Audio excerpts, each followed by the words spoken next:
ఆదాము అవ్వకు కయీను ఏబేలు ఇద్దరు కుమారులు పుట్టున్నారు.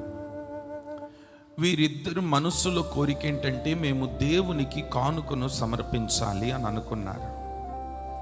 ఇద్దరు కానుకలు తీసుకొని వెళ్ళి దేవుని సన్నిధిలో బలిపీఠం దగ్గర పెట్టినారు. జాగ్రత్తగా వినండి.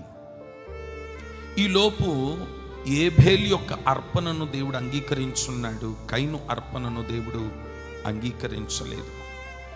ఎప్పుడైతే కయీను యొక్క అర్పణను దేవుడు అంగీకరించలేదో ఉద్రేకముతో కోపముతో రగిలిపోయి తన తమ్ముడైన ఏబేలును చంపేస్తున్నాడు. చంపేసి రక్తపాతం చేసి వెళ్ళిపోయినాడు, ఏమి తెలియనట్టుగా. వెంటనే దేవుడు కయీనును పిలిచి, నీ తమ్ముడైన ఏబేలు ఎక్కడా అని అడిగితే, దానికి ఎవరు మాట్లాడుతున్నారు నాతో అని కూడా ఆలోచన లేకుండా, అది దేవుని స్వరము అనే భయం లేకుండా, నేను నా తమ్ముడికి ఏమైనా కావలివాణ్ణా, నా తమ్ముడిని నేనేమైనా కావలివాణ్ణా నా తమ్మునికి అని పెద్ద పెద్ద మాటలు మాట్లాడుతూ ఉన్నాడు.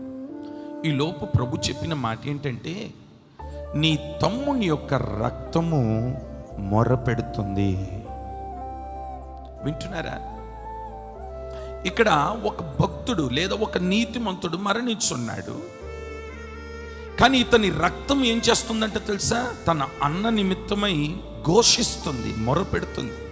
ఏమన్నా తెలుసా, అయ్యా నేను ఇంత యథార్థంగా నీ సన్నిధిలో ఉన్నాను కదా, నమ్మకంగా కానుకిచ్చున్నాను కదా, ఇంత భక్తి చేస్తున్నాను కదా, నేను ఎప్పుడు అన్యాయం చేసిన వాడిని కాదు కదా, మరి నేను ఇంత భక్తి చేస్తే నా అన్న నన్ను చంపినాడేంటి అని రక్తమట అతని మీద దోషారోపణ చేస్తూ మొరపెడుతుందట. ఎవరి రక్తం? అందుకని దానికి ఏబేలు రక్తం. చంపినాడు. నేను నీతిగా యథార్థముగా భక్తిగా చేస్తున్న నా జీవితాన్ని చంపినాడు అని తన అన్న గురించి ఆ రక్తం మొరపెడుతుంది. ఈరోజు రక్తము చిందించిన వారు చాలామంది ఉన్నారు, కానీ ఆ రక్త చరిత్రలన్నీ మనం గమనిస్తే ఎవరి స్వార్థము కొరకు వారి రక్తము మొరపెట్టిందే తప్ప మొరపెట్టిన రక్తము ఒక్కటే.